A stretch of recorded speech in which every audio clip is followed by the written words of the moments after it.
फक्त पैसा कमावण्यासाठी नसते तर ती गाजवण्यासाठीही असते।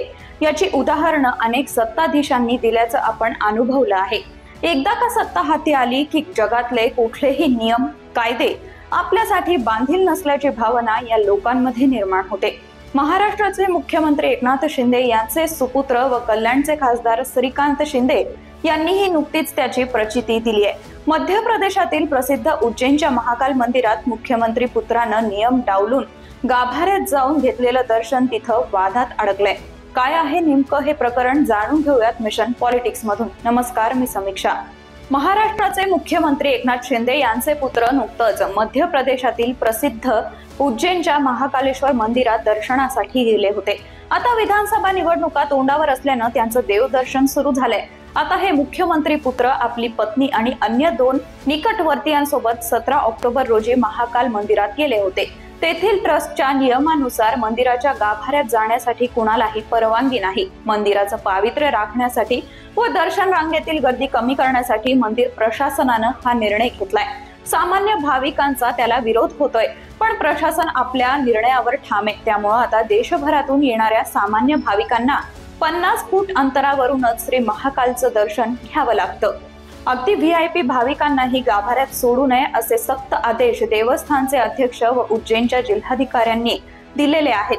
फक्त पुजाऱ्यांनाच तेही पूजेच्या वेळी गाभाऱ्यात जाण्याची परवानगी आहे। मात्र मुख्यमंत्री पुत्र श्रीकांत शिंदे यांनी 4 लोकांसह श्री महाकालेश्वरच्या गाभाऱ्यात जाऊन पूजा केल्याचं उघडकीस आलंय। यासाठी त्यांनी आपल्या सत्तेचा पदाचा गैरवापर केल्याचा आरोप होतोय। मंदिराच्या सीसीटीव्ही फुटेज मधून हा प्रकार उघडकीस आल्यानंतर मात्र अनेकांनी मंदिर प्रशासनाला धारेवर धरलंय। सामान्य भाविकांना एक न्याय आणि मुख्यमंत्री पुत्राला स्वतंत्र न्याय असं का, हा प्रश्न विचारला जातोय। या व्हीआयपी दर्शनाची माध्यमातून चर्चा सुरू झाल्यानंतर मात्र मंदिर प्रशासन खडबडून जाग झालंय। तेथील काँग्रेस आमदार महेश परमार यांनी या विरोधात आवाज उठवलाय।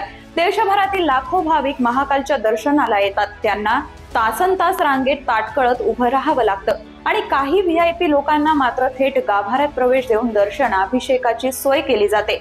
ट्रस्टचा हा दुजाभाव सामान्य भक्तांवर अन्याय करणारा आहे अशी टीका त्यांनी केली। आता परमार काँग्रेसचे आमदार असल्यानं व शिंदे पुत्र हे त्यांच्या विरोधी पक्षातील खासदार असल्यानं परमार यांच्या टीकेमागे राजकीय दृष्टिकोन आहे हे उघडच आहे। पण त्यांनी मांडलेला मुद्दा अगदीच चुकीचा नाही। या प्रकरणाची वाच्यता झाल्यानंतर मात्र उज्जैनचे जिल्हाधिकारी व श्री महाकालेश्वर व्यवस्थापन समितीचे अध्यक्ष नीरज कुमार सिंह यांनी चौकशीचे आदेश दिलेत। खासदार श्रीकांत शिंदे व त्यांच्या कुटुंबियांना गाभाऱ्यात प्रवेश करण्याची परवानगी दिली नाही, मग ते गाभाऱ्यात कसे पोहोचले याचा तपास केला जाईल असं त्यांनी म्हटलंय। फक्त तेवढ्यावरच जिल्हाधिकारी थांबले नाहीत तर दर्शन व्यवस्था प्रमुखपदी असलेल्या कर्मचाऱ्याला निलंबित करण्याची कारवाईही त्यांनी केली आहे। पण यात खरे दोषी मात्र नामानिराळे राहिल्याचे दिसत आहे। दर्शन विभाग प्रमुख असलेला कर्मचारी श्रीकांत शिंदेंना थोडीच ओळखत असावा।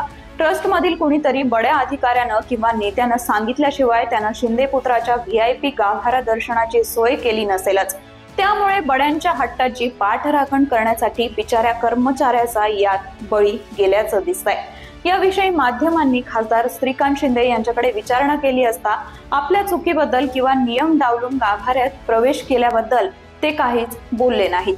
त्यांची प्रतिक्रिया ही राजकीयच होती। ते म्हणाले, आम्ही मंदिरात जातो हे कदाचित विरोधकांना पटलेलं दिसत नाहीये। आधीच विरोधी पक्षाच्या नेत्यांना मंदिरात जाण्याची ॲलर्जी आहे, ते स्वतः दर्शनाला जात नाहीत आणि दुसऱ्यालाही जाऊ देत नाहीत असं सांगून शिंदेंनी मूळ मुद्द्याला मात्र बगल दिलीये। आता आपल्या महाराष्ट्रातही व्हीआयपी दर्शनाचा मुद्दा नवीन नाहीये। शिंदेंचं साई मंदिर असो की तुळजापूर कोल्हापूरच्या देवीचं मंदिर असो, तिथं सामान्य भाविकांना तासनतास ताटकळत रांगेत उभं राहावं लागतं व व्हीआयपी किंवा पैसे मोजण्याची ताकद असलेले धनिक लोक मात्र काही मिनिटात दर्शन घेऊन मोकळे होतात। मध्यंतरी यात्रेच्या काळात पंढरपूर देवस्थानानं मात्र व्हीआयपी दर्शन सुविधा बंद करून सामान्य विठुभक्तांना न्याय देण्याचा प्रयत्न केला होता। मात्र तिथेही दलालांची साखळी इतकी वरचढ आहे की ट्रस्टचे हे नियम मोडून पैसे मोजणाऱ्या व्हीआयपींची दर्शन व्यवस्था करून देण्यात हे सातत्यानं प्रयत्नशील असल्याचं दिसतंय। इकडं आमचा साधा भोळा विठू भक्त मात्र दर्शन रांगेत 8-8 तास तहान भूक विसरून उभा राहतो। अर्थात परमेश्वरापर्यंत कुणाची भक्ती पोहोचते, कष्ट सहन करून दर्शन घेणाऱ्या सामान्य भक्तांची की हजारो रुपये मोजून लाखो रुपयांच्या देणग्या देऊन झटपट दर्शनाची सुविधा घेणाऱ्यांची, हे आता परमेश्वरच जाणो.